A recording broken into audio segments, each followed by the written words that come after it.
Thank you to the Sugar Bowl and everyone that has a part of putting this wonderful event and game together. I want to especially thank CEO Jeff Hundley, President Walter Becker, and President-elect Dottie Reese for hosting us.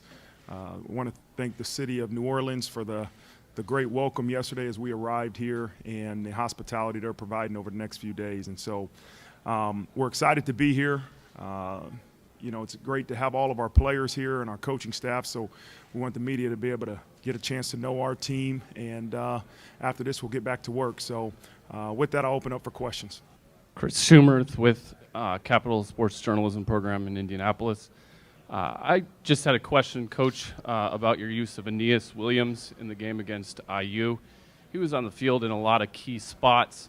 I'm curious what he maybe brings that's a little bit different from your other two backs. And do you intend for that role to be similar against Georgia?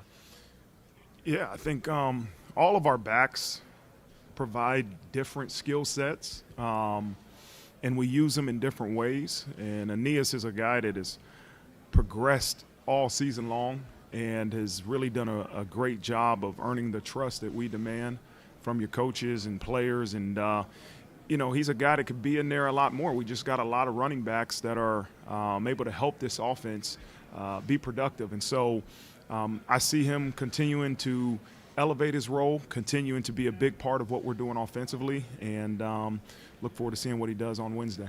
Hi, Coach. Ted Lewis from Times-Picayune. Two questions for you. First of all, would you talk about how difficult it was to lure Mike Denbrook from LSU? And also, and how's that worked out? And also, you are quite a bit younger than both your coordinators. Is there ever a generation gap culturally or anything like that? I guess I'll start with your second question first.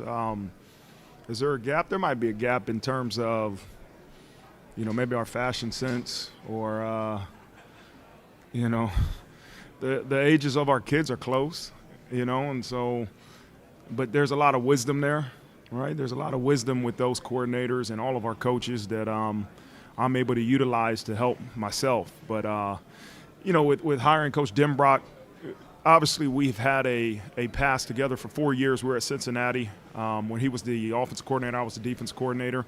And I knew during those times what type of coach but person he is. And when I had a chance to hire an offensive coordinator last year, he was the number one person I was going to go after. I didn't know if he would say yes or no. And ultimately, he made the decision to come back, and he made it because it was what's best for him and his family.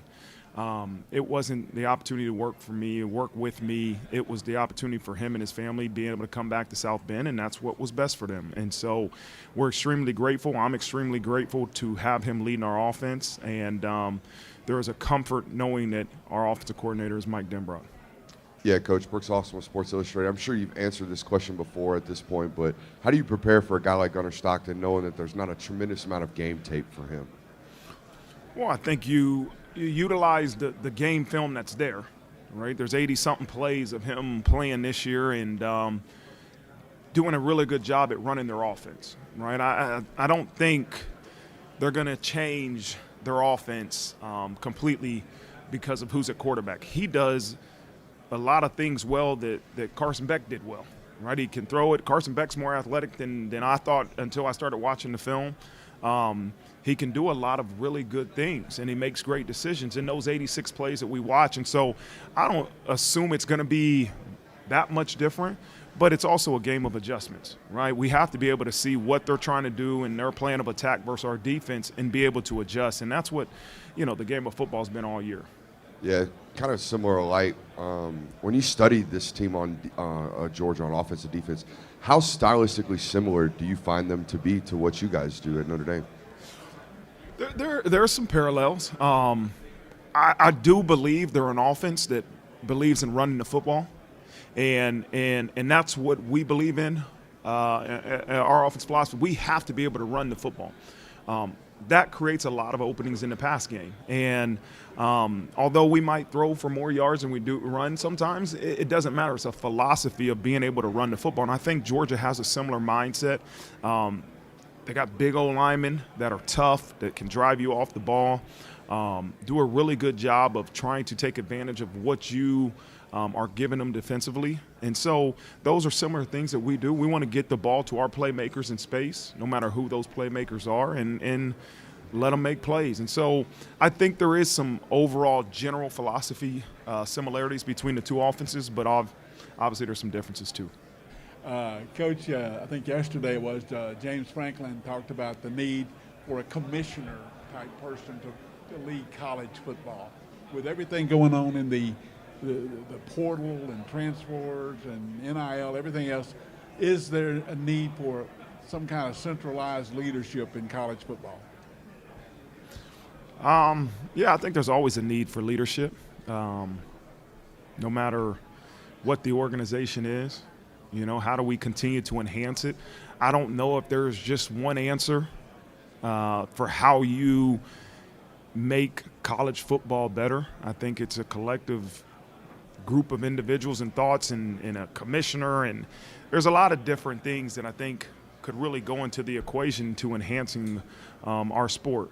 And so I think everybody wants it to improve, but we also have to have empathy for all different sides. We have to have the understanding of the demands of our young people, academically, NIL-wise, socially, all the different demands they have on them. And then also understand the expectations we have as a football program and the football programs across the country. So I don't believe there's just a one answer to truly fix or enhance college football and college athletics. But I do believe we're progressing. I believe every year you're seeing enhancements and decisions made that I think everybody has, you know, the mindset of how do we make this thing better. And I foresee it continuing to improve. And so I don't ever want the headline to be that Marcus Freeman said, this is what you need to do to make college football right. There is no one right answer. There's a collective group of thoughts and people that are continuously investing into this sport and trying to find a way to continue to make it better for our young people.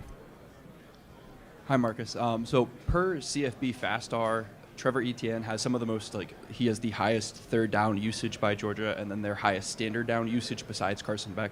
How are you going to key in on him, and what does he present that's kind of a challenge to stop? Yeah.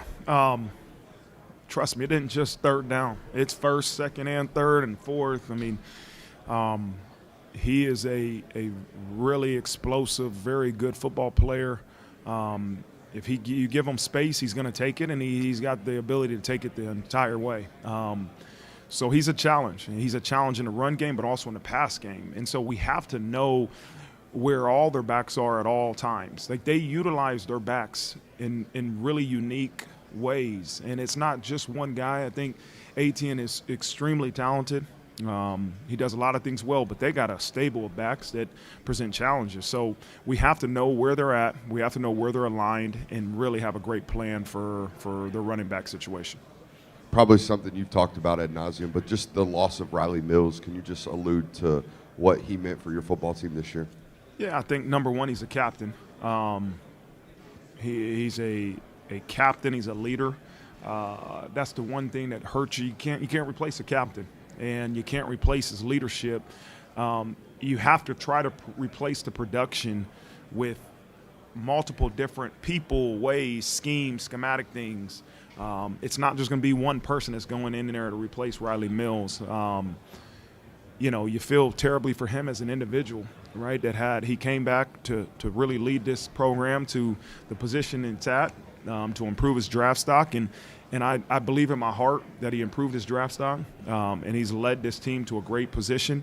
But now we have to be able to replace his production with capable guys that we have in this program. And so we've got some guys that have played a lot of ball behind Riley that will step up to the challenge and I believe do great things on Wednesday.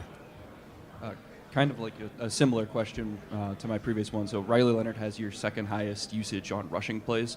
As we just talked about with an injury, how do you balance when you run him, because he's such a critical component of the offense, with trying to protect him from injury as you anticipate having 2 more games to play? Yeah, we know the ability that Riley has to run the football is something that helps our offense. You know, it's not always a designed quarterback run. It's sometimes his decision to take off and make a play with his legs. As the head coach, you hate to see your quarterback get hit, but it's a part of the game, you know, and it's what makes him unique and special and productive for our offense. So I don't want to take that away from him. We have to utilize what he does well, but also understand that he's our quarterback and we got to protect him. So I think there's a fine line of how much he runs versus how much we design QB runs versus, hey, stay in the pocket and throw the ball. We have to utilize all three different areas in our offense, and that will be a part of our plan coming up. Yeah, Coach, kind of more of a general broad question. When you look at Georgia offensively and defensively, what do you think their identity is on both sides of the ball? You can tell they're a physical, aggressive, attacking mindset. You know, they're big on the offensive line. They run the ball. They got some good backs. And, you know, again, they can throw the ball too, right? They got some skill that presents challenges. Defensively, again, they're big. They're big up front. They got multiple backers like they do running backs that make plays that are difference makers. And they got, you know, good skills. So really balanced team. I think when you say what's their identity, I don't know what they want to be. I know what I see is a physical, sound team that plays with velocity. And that's something that we often talk about in our program is that at the end of the day, it's not going to be about tricking your opponent. It's going to be about playing with velocity, which would equals violence and, you know, some other physical attacking words. So it's a really good football program. Getting plenty of stuff in here. Y'all are obviously able to enjoy being at home against Indiana for the first round of the playoffs. Here you're coming down to a bowl trip, and you've made them before, and you've had 3, 4, 5 days, and now it's come in 1 day of practice, so forth. Is this conducive to your team, both teams being prepared as well as they can, or would you rather see more home fields for the playoffs? You know, I thought the first round of playoff was amazing to have a home playoff game and multiple, I think 4 of them around the country. It was amazing. It really was. But you don't want to take away from the history and what makes college football special in these bowl games. You know, the Sugar Bowl, I think, is the second longest bowl in all of bowls, right? And I grew up watching the Nokia Sugar Bowl, which is now obviously the All-State Sugar Bowl and the Rose Bowl and some of these famous bowl games that I think it's awesome that we're able to have these home playoff games in the first round and you still keep the tradition and the history of these bowl games as you go into, you know, the quarterfinals and the semifinals and the finals. I think it's a great mixture. I think they got the formula right in terms of the location and you know, being able to play that first round at home or on a college campus and then still keeping intact the history and tradition of our bowl games.